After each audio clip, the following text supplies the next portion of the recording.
Olá, vamos falar sobre ultrassonografia do diafragma e ultrassonografia pulmonar, de interesse de médicos, enfermeiros e fisioterapeutas. É usado principalmente para avaliar dados para você adicionar ao pensamento, vou estubar o paciente, vou evoluir desmame. Então, ultrassom é um ultrassom muito bom para ajudar na decisão, além também do manejo de paciente com dispneia e paciente em choque. Mas vou pensar muito em ultrassom na parte de evolução de desmame e de ventilação mecânica. Ok? Meu nome é Alexandre Francisco, tá? Sou intensivista, cardiologista e também clínico geral. Fui formado no Rio de Janeiro, na Unirio, Universidade Federal do Estado do Rio de Janeiro. Fiz residência de clínica médica no Hospital Geral de Bom Sucesso, de cardiologia no Hospital da Lagoa, todos no Rio de Janeiro, e medicina intensiva fiz residência médica no Hospital Municipal do Dr. José de Carvalho Florence, na cidade de São José dos Campos, no estado de São Paulo.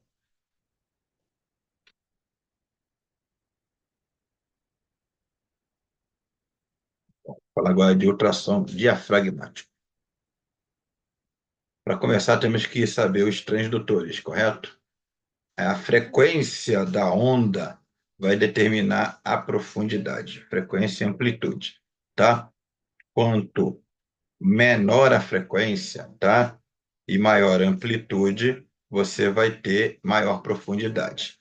Quanto maior a frequência, você vai ter uma profundidade mais superficializada, ok? Tanto que o probe linear a gente usa é, na parte de avaliação cardíaca, nervo óptico, e esse convexo a gente vê abdômen, tá? O FAST e FAST. Tá? Depois vocês tirem um tempinho para ver os vários tipos de probe ou transdutores.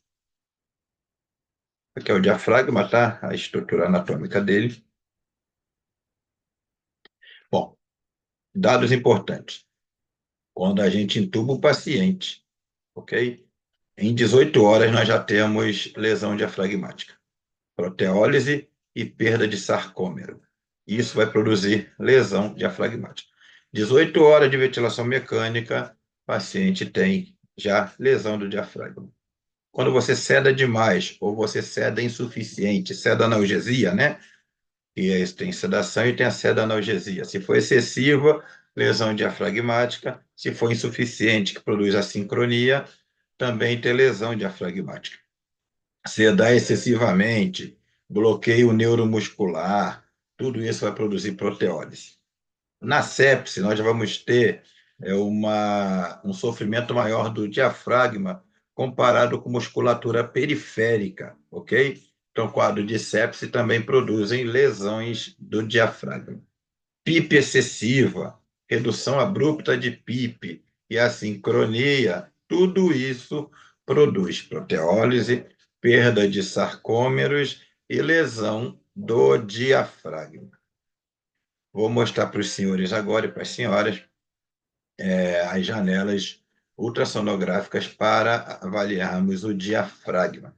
Aqui nós temos a linha hemiclavicular, ok? Embaixo da costela, tá? Você com probe, geralmente o probe convexo, o probe que tem mais profundidade, você vai ver aqui o diafragma e o fígado, ok? Então você vai colocar no modo M, modo movimento, vai tirar do modo bidimensional e colocar no modo movimento, você vai ver a excursão diafragmática, o quanto de movimento esse diafragma alcança, qual a distância que ele está na inse e na expiração. Você vai ter que ver essa diferença em centímetros.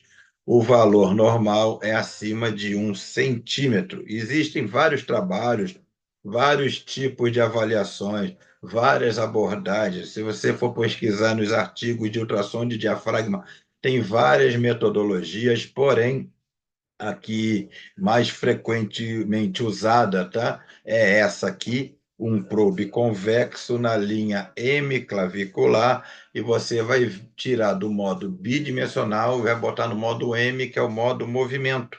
Então, você vai ver a distância, tá? Percorrida do diafragma, valores acima de 1 centímetro, você vai ter uma excursão satisfatória, o que pode indicar uma possibilidade melhor de evolução de desmame ventilatório, tá? Não é o único parâmetro que vamos avaliar para desmame do ventilador, porém, essa informação, que o paciente tem uma boa excursão do diafragma, você já vai ficar assim, tem um dado para te ajudar a evoluir a, o desmame da ventilação mecânica. Ok? Então, essa aqui é a janela na linha hemiclavicular, tá? Você faz a direita e você faz a esquerda. Tem que ver o diafragma também do lado esquerdo, tá? Porque às vezes o paciente tem paralisia diafragmática, você só está vendo de um lado, achando que está tudo bem, do outro lado ele não está bom, entendeu? Então você tem que comparar dos dois lados. Acima de 1 centímetro de excursão, nós temos uma possibilidade melhor de evolução de desmame do paciente do ventilação mecânica. Essa aqui é uma outra imagem, tá? Você está vendo aí o diafragma brilhando, tá? No modo bidimensional. Quando você passa para o modo movimento, modo M, é a figura abaixo, você vai ver essa montanhazinha, essa linha da parte da inspiração e da expiração. Você vai medir, ok? A distância. Você vai vendo que na figura da esquerda, nós temos uma boa excursão diafragmática. Na imagem da direita, você não vê quase nenhuma movimentação do diafragma. Provavelmente paciente com pseudoanalgesia excessiva ou paciente que tem já uma alteração no diafragma que vai te dificultar o desmame do ventilador. Ok? Continuando imagem de excursão diafragmática, certo? Você passa essa linha ali, que é o modo M, para você ver a distância. Você tira do modo bidimensional, passa para o modo M, visualiza o diafragma e vê a distância percorrida, a excursão do diafragma. Então, a excursão diafragmática ela é validada em modo espontâneo. Por quê? No modo pseudoanalgesiado, o diafragma está parado lá, ele não vai ter esforço, tá? Ele vai estar com lesões a partir de 18 horas, mas você, com pseudoanalgesiado, você não vai ter um bom resultado, tá? Pseudoanalgesia e bloqueio neuromuscular interferem no resultado final, tá bom? Isso vai ajudar você também a analisar em TRE, tubo T e PSV. Então, o ideal é ver a excursão diafragmática em TRE, no tubo T ou em PSV e paciente sem sedação ou sem pseudoanalgesia. Se você fizer ultrassom diafragmático pseudoanalgesiado, o diafragma vai estar aquela linha reta, que quase nada de excursão, por quê? Não está sendo utilizado. Tá bom? Então, é subcostal, linha hemiclavicular direita. Tem vários valores. Se você for pegar um artigo, tem valor, cada um faz de um jeito, certo? É, Abaixo de 1 centímetro, que é a mesma coisa que 10 milímetros, aumenta a mortalidade e você vai ter um possível desmame mal sucedido. Ok? Acima de 20 milímetros ou 2 centímetros está ótimo, certo? Mas a meta-análise de 2023, o ponto de corte acurado para te ajudar a avaliar que tem uma boa expulsão diafragmática é realmente acima de 1 centímetro ou 10 milímetros. Tá bom? Então, agora nós vamos à fração de espessamento. Fração de espessamento é um aliado além da excursão diafragmática. A imagem de cima, tá? Você está vendo aquele linha hemiclavicular na direita e esquerda, e na imagem à direita superior, você está vendo a excursão diafragmática, que tem que ser acima de 1 centímetro. Abaixo, você vai ficar na linha axilar, entre a linha axilar anterior e média, tanto do lado direito quanto do lado esquerdo, você vai ter a imagem do diafragma. O diafragma, olhando na figura inferior direita, tá? Figura inferior direita, tá? Então, isso aqui é a fração de espessamento. Aqui em cima é a excursão diafragmática, correto? Linha hemiclavicular, direita e esquerda, você vai ver a movimentação diafragmática. Essa montanhazinha aqui, acima de 1 centímetro, boa excursão diafragmática. Agora vamos ver a fração de espessamento. Linha axilar, entre a linha axilar anterior e a média, tá? Você procura a região que tem o fígado, tá? O fígado está aqui embaixo, você vai procurar essa imagem aqui, ok? Essa imagem aqui, compridinha, é o diafragma, tá bom? Você vai ver o quanto ele espessa na ins e na expiração, correto? Aqui a imagem diafragmática, tá? Para ver a fração de espessamento, tá? Geralmente são 3 linhazinhas, tá bom?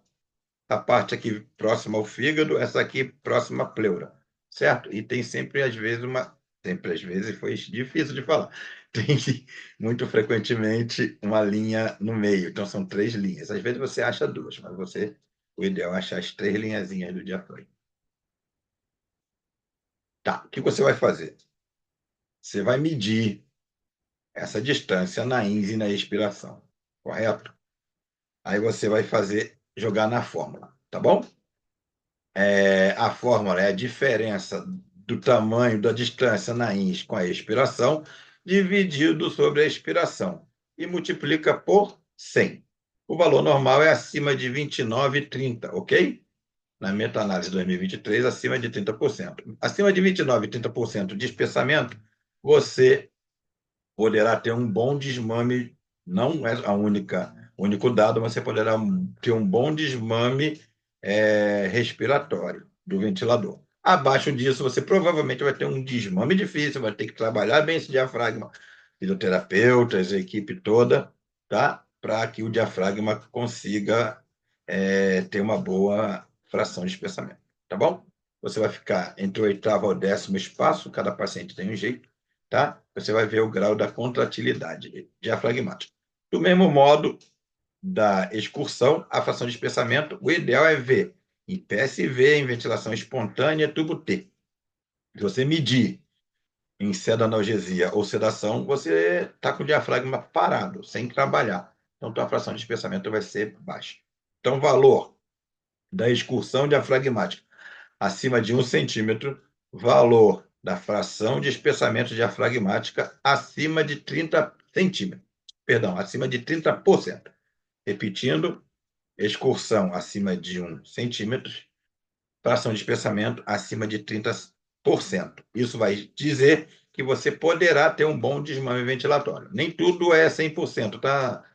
Na área de saúde, poucas coisas são matemáticas, tá? É biológico, é um ser biológico, tá? Mas se você tiver esses valores, você já vai ter um pouco de dados para dizer, bom, vou tentar evoluir o desmame ventilatório desse paciente, tá bom? O ideal é ser no final da expiração, tá? Para você ver só a espessura, beleza? Então, voltando. Fração de espessamento, e aqui você mede apenas a espessura. Tá? Se você tiver medida da espessura, o ideal é acima de 0,15 centímetros ou 1,5 milímetros. Se você tiver uma espessura, já não é nem o espessamento, já não é nem a excursão, daqui é só medir a espessura. Você vai medir só a espessura dele, sem ser diferença da ins e da eis, ok? Só vai medir a espessura. Se você tiver abaixo de 0,1 centímetros ou 1 milímetro, é uma atrofia do diafragma, tá bom? Você vai ter problemas aí, tá bom? Então, aqui é só medir a espessura, não é fração de espessamento, que é na ins e eis, e nem a excursão, que é na ins e eis. Isso aqui você vê um diafragma, a menor medida, ele parado lá no final da expiração, né? O diafragma, ele aumenta na inspiração, né? Na expiração, ele fica em repouso. Você medir só a espessura e tiver abaixo de 0,1, você tem uma atrofia de diafragma. Tá?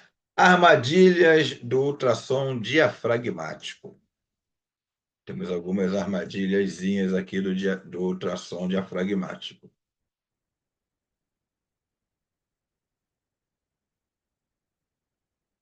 O PIP muda a curvatura e o diâmetro da cúpula diafragmática. Então, o PIP muda a curvatura. DPOC, diafragma aplainado, um aumento antero-posterior. Tá? Então, talvez não ache naquele espaço que nós mostramos ali, a partir do oitavo espaço intercostal. Ele pode estar mais para baixo. Tá? Se você ver só um ponto, vai ser uma coisa localizada. O ideal é você fazer medidas em vários pontos do diafragma. O diafragma, você vai ver ele compridinho, você vai medindo vários pontos. Ok? No AVC, você pode ter lesão, alteração neurológica.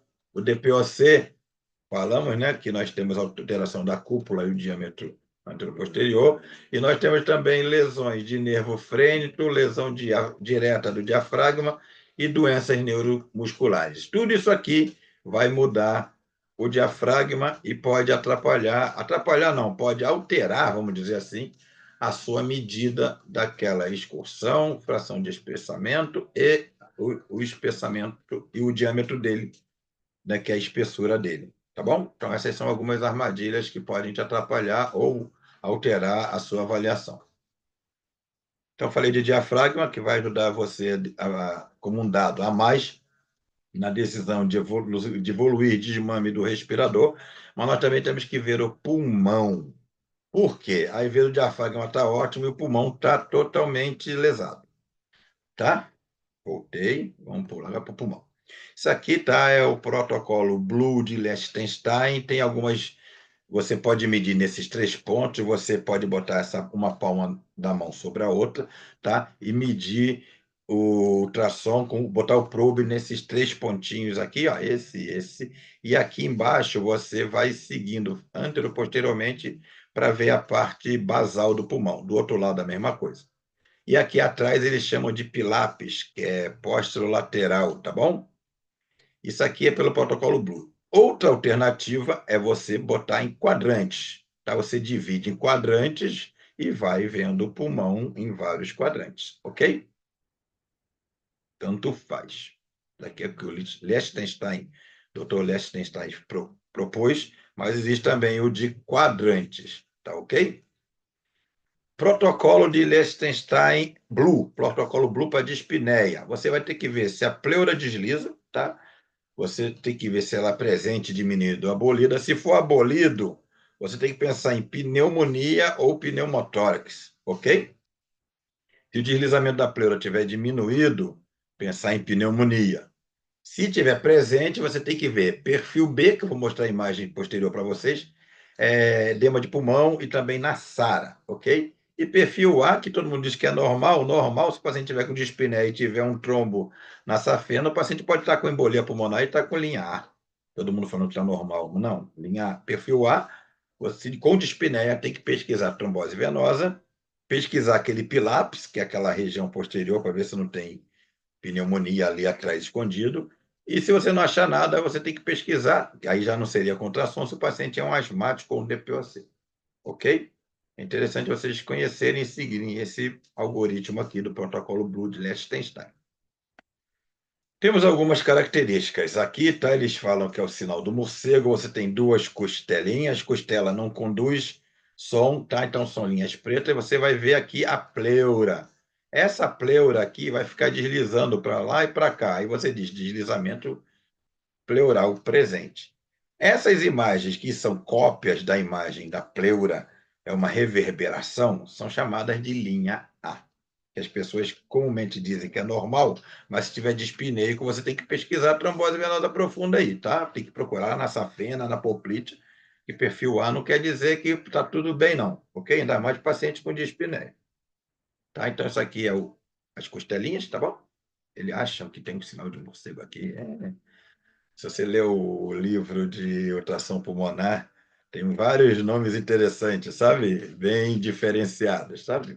Imaginação fértil, tá? Mas aqui eles botaram o sinal do morcego, que seria as 2 costelas com a pleura, tá? Pleura com 2 costelas. Bom, falou que parece um morcego, mas tudo bem. Então, vamos aqui vendo as linhas A. Linha A, linha A, linha A, linha A. Ok? Para você conhecer. Linha A. Linha B, tá, sai da pleura e preenche toda a imagem. Ok? Linha B parece as cortinas, sabe? Em pé, sabe? Isso aqui é linha B.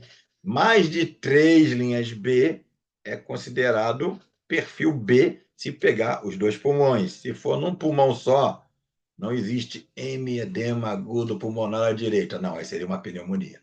Ok? Mais de 3 linhas B, o paciente está congesto. Aqui tem 1, 2, 3, 4. Ok? Se tiver em todo, e se tiver nos dois pulmões, nós temos um paciente congesto, tá certo? Se o paciente tiver com COVID ou tiver com choque e você não vê nada cardíaco, às vezes uma pneumonia, isso aqui pode ser SARA, tá bom? SARA ou edema agudo, COVID também produz isso. À esquerda, perfil A. À direita, você tem uma imagem que aparece quando você não tem deslizamento pleural. Perfil A, deslizando pleura, você coloca, tira do modo bidimensional, coloca no modo M, você vai ter essas duas imagens aqui. Eles chamam que isso aqui é uma praia. Você está na areia e está vendo o mar. Isso aí é a famosa imaginação que eu falei no livro de ultrassom pulmonar de Liechtenstein. Eles chamam isso aqui de sinal da praia, que seria, teoricamente, normal.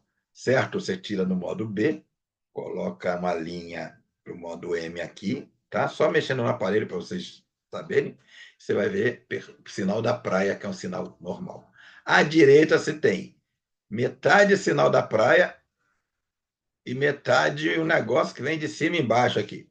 Isso de cima e embaixo é chamado sinal do código de barra ou sinal da estratosfera. Se você tiver uma limite no ultrassom, você vê um limite entre o sinal da praia e o sinal da estratosfera, esse aqui é o ponto do pneumotórax. Tá? É chamado de ponto pulmonar, é o patognomônico de pneumotórax. Correto? Então, sinal da praia e sinal da estratosfera aqui, ok? Pneumotórax. Certo? Outro sinal que você pode ver com ultrassom é o derrame pleural. O derrame pleural pode dificultar o desmame ventilatório, tá? A gente tem que fazer uma toracocentese, uma drenagem, dependendo do tamanho do derrame pleural. Essa linha preta aqui, tá? É líquido, ok? Fígado, derrame pleural, tá certo? Então, aqui várias imagens. Aqui em cima, perfil A, correto? Aqui tem um pouco de linha B, mas também você vê linha A. Então, se a linha B não atravessa tudo, ela não é levada em consideração. Agora, aqui embaixo, não. Linha B, linha B, edema agudo, congestão, se for de um lado só e o outro lado for A, pneumonia, ok? Edema agudo, COVID tem que ser, geralmente, é bilateral. SARA é bilateral. Isso aqui, congestíssimo, tá? Onde está essa seta. Aqui embaixo, derrame pleural, tá certo? Imagem. Existem outras imagens, mas essas são as mais básicas, tá bom? Bom, muito obrigado. Espero que tenha pelo menos apresentado aos senhores o método, tá? E até a próxima, e até o próximo vídeo. Siga nosso canal. Tem vários vídeos de ultrassom, UTI, monitorização invasiva, minimamente invasiva. Fique à vontade. Muito obrigado, tá bom? Até a próxima.